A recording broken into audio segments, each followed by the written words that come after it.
আসসালামু আলাইকুম। আজকে বাবাকে নিয়ে কিছু সত্য কথা। আশা করি মন দিয়ে ভিডিওটা দেখবেন। আমাদের জীবনে বাবা এতটাই গুরুত্বপূর্ণ, আমাদের জীবনে যখন বাবা না থাকে তখন বাবার ভাই চাচা হোক অথবা মামা কখনোই সে দায়িত্বটা নিতে পারে না। আমাদের জীবনে যখন বাবা না থাকে তখন বুঝতে পারি এক মুঠো ভাতের মূল্য কতটা। এই দুনিয়ার মানুষের ব্যবহার কতটা ভয়ঙ্কর একমাত্র বাবা না থাকলেই বোঝা যায় সেটা। আমাদের বাবা নামক ওই মানুষটা দিনের বেলা কাজ করতে যখন বার হয় তখন হাজারটা মানুষের বকা খেলেও রাতের বেলা এসে সন্তানের মুখ পানে চেয়ে একবার হলেও মুচকি হাসে। হ্যাঁ, ওটাই আমাদের বাবা। আমাদের এই বাবা নামক মানুষটা যত খারাপ পরিস্থিতির মধ্যে থাকুক, সন্তান যদি একবার যদি মুচকি হেসে মুখ পানে তেকিয়ে বাবা বলে ডাকে তো তার মন ভালো হয়ে যায়। হ্যাঁ, ওটাই আমাদের বাবা। আমরা মায়ের পেট থেকে যখন দুনিয়াতে আসি আর আমাদের বাবা যখন প্রথম দেখে তখন থেকেই আমাদের ঘনিষ্ঠ সম্পর্ক শুরু হয়।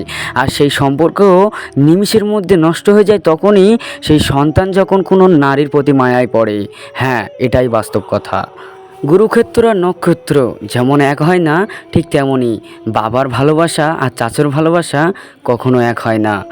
তবে এই ভিডিওর মাঝে সবাইকে একটা কথাই বলতে চাই, কাউকে পার্সোনালি অ্যাটাক করা হচ্ছে না।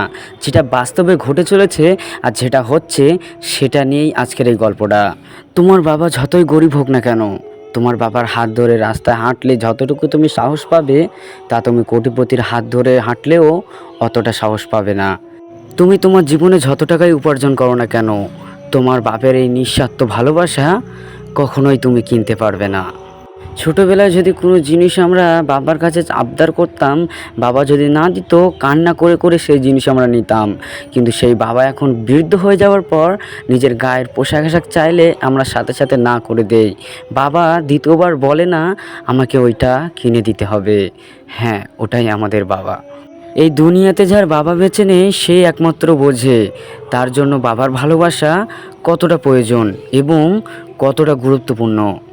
সবশেষে আমি একটা কথাই বলবো, হে আল্লাহ, তুমি দুনিয়ার সব বাবাকে ভালো রাখো এবং তাদেরকে ধৈর্য দাও।